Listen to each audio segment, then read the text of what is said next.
BX1 +. Toujours plus d'actu. On est maintenant en ligne avec Jean-Christophe Goffard, qui est médecin et qui est le directeur du service de médecine interne à l'hôpital Erasme. Bonjour Jean-Christophe Goffard, vous nous entendez ? Je vous entends parfaitement bien. Voilà, ça veut dire qu'à l'hôpital Erasme, vous êtes l'un de ceux qui a coordonné le soutien et les soins qui ont été donnés aux patients atteints de ce fameux Covid-19. Première précision, quand on donne les chiffres et qu'on indique que finalement, il n'y a pas eu de saturation des hôpitaux et qu'on est maintenant clairement dans une pente décroissante, ça veut dire qu'on a réussi à atteindre au moins un de nos objectifs, et c'est celui d'éviter la saturation des hôpitaux. Là, on peut se dire que le confinement a servi à ça. Ah oui, il y a deux choses qui ont été magnifiques. D'une part, la solidarité au sein de tous les hôpitaux, de tout le personnel soignant, de toutes les équipes, que ça aille du nettoyage, des infirmières, des médecins, etc. Et là, maintenant, toute la solidarité de la population belge dans son ensemble, qui a respecté au maximum les mesures de confinement et qui a eu un impact magnifique sur la décrue finalement de l'épidémie. Alors, et maintenant, il faut maintenir un certain nombre de mesures de confinement. On a bien compris qu'il y aurait des assouplissements, mais on ne peut pas tout libérer d'un coup parce que sinon, on risque de resaturer les hôpitaux. C'est ça l'objectif, hein ? Oui, tout à fait. Donc, c'est de garder finalement des mesures qui soient adaptées au contexte, en sachant qu'à chaque fois qu'on aura de nouveau une augmentation de l'épidémie, mais on aura une surmortalité qui aurait pu être évitée si on avait respecté les mesures qui seront préconisées. Alors, vous êtes directeur du service de médecine interne et vous avez donc soigné un certain nombre de patients atteints de ce Covid-19. La maladie, elle apparaît fin décembre en Chine. On en prend vraiment conscience pour nous au mois de janvier. On est maintenant presque à la fin du mois d'avril. Est-ce que vous avez aujourd'hui une idée plus précise ? Est-ce que les médecins connaissent aujourd'hui mieux le virus qu'il y a 15 jours, 3 semaines, 1 mois, 3 mois ? Alors oui, les connaissances ont été quand même relativement rapides par rapport aux connaissances de prise en charge de ces patients, parce que malgré tout, il y a eu tout un écolage qui était nécessaire dans le milieu médical, et surtout pour assurer des soins supportifs le temps que l'infection passe. N'ayant pas de traitement réellement actif contre le virus, on a pris en charge finalement la détresse respiratoire des patients en les aidant avec des respirateurs, un support respiratoire et de l'oxygène. On a pris en charge les troubles vasculaires et les troubles de coagulation en anticoagulant de façon efficace les patients de manière à éviter des embolies pulmonaires ou des troubles de la microcirculation pulmonaire. Et ça, c'était quelque chose, par exemple, qui n'était absolument pas décrit dans l'épidémie chinoise et pour laquelle les chercheurs et les cliniciens qui sont en charge des patients ont pu mettre rapidement le doigt sur ce type de complications. Ça veut dire qu'il y a eu des symptômes qu'on a découverts en Europe et qui n'étaient visiblement pas documentés par les médecins chinois.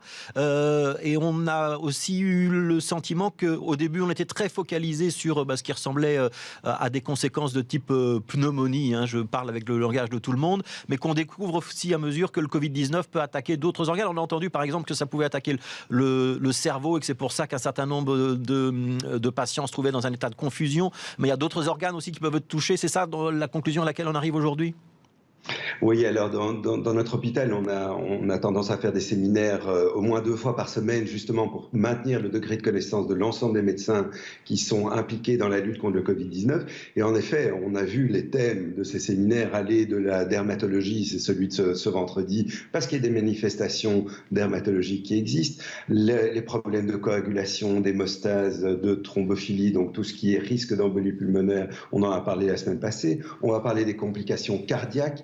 Donc, en effet, on découvre que ce virus, comme beaucoup de maladies infectieuses virales, peuvent avoir des répercussions dans l'ensemble des organes, des répercussions systémiques qui justifient finalement l'existence de la médecine interne, c'est-à-dire non pas de traiter un organe, mais de traiter des patients dans leur ensemble. Alors, on a beaucoup parlé de traitement. On sait qu'il n'y a pas de vaccin et on sait qu'aujourd'hui, il n'y a pas de traitement ou de remède miracle. Je voudrais quand même vous entendre sur la fameuse hydroxychloroquine, si je ne me trompe pas. Je sais que vous l'avez testé sur un certain nombre de patients à Erasme. C'est le médicament qui est défendu par le professeur Raoult en France. Efficace, pas efficace, efficace à certaines conditions ?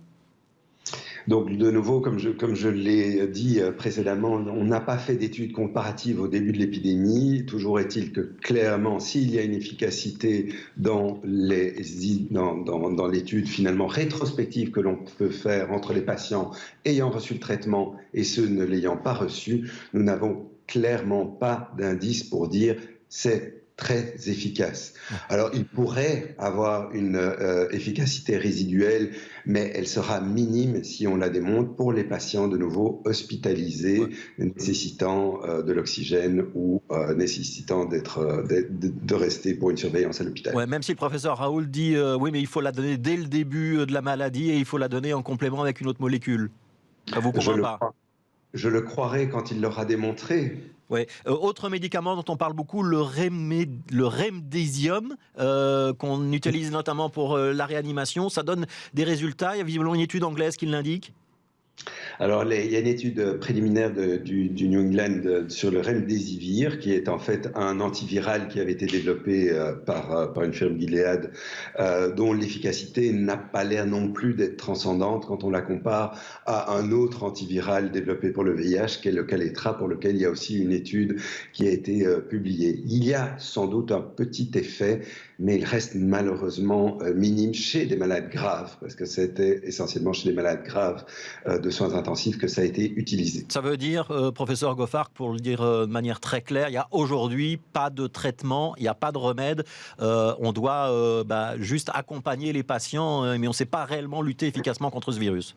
Alors, on ne lutte pas contre le virus, mais néanmoins, on apporte beaucoup aux patients avec tous les soins de support. Il est clair qu'on passe un cap, le cap où on guérit du virus soi-même, mais ça, c'est les soins de support. Donc, il y a un traitement quand on traite le patient, mais c'est clair que taper sur le virus, pour l'instant, on n'y parvient pas. Donc, on prend des voies détournées pour que le patient passe le cap par lui-même. On pourrait y parvenir dans les prochains mois, c'est possible? La science progresse assez vite? Vous savez, si vous saviez, quand dans le domaine du VIH, à un moment, j'ai plein de patients à qui j'ai annoncé qu'ils allaient mourir, et puis les traitements sont arrivés, et finalement, il y en a certains qui se croient d'ailleurs presque immortels à l'heure actuelle, et qui font l'erreur de continuer à fumer. Ouais. Alors justement, j'ai encore deux petites questions très rapides pour vous. La première, c'est la nicotine, puisqu'on a appris que visiblement, en tout cas, les journaux français en parlent beaucoup, qu'il y aurait moins de fumeurs proportionnellement dans la proportion, dans la population de patients que dans la population générale. La nicotine, ça protège? Ça vous fait sourire?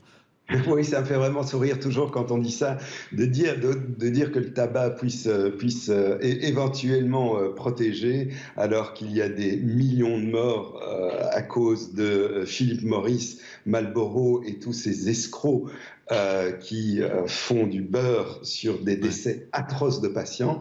Toujours est-il que la nicotine elle-même pourrait être une vision très intéressante du traitement par la modulation qu'elle pourrait avoir du récepteur du virus. Et la nicotine est peut-être la chose la moins toxique dans la fumée de cigarette. Ouais, ça veut dire qu'on va tester la nicotine. Ça veut dire qu'il va y avoir des études là-dessus ou pas? Alors, pas chez nous, malheureusement pas chez nous, mais ça pourrait être une piste intéressante. Une dernière question, le docteur Raoult, justement. Il dit que le virus va disparaître avec l'été, en tout cas diminuer avec l'été, parce que les conditions météo vont être plus favorables. C'est une piste envisageable ou pas? Que le virus soit dépendant des variations saisonnières? Alors, j'espère que là, par contre, le docteur Raoult n'aura pas l'occasion de le démontrer et que c'est le confinement qui va faire disparaître le virus plus vite que l'été. Ouais.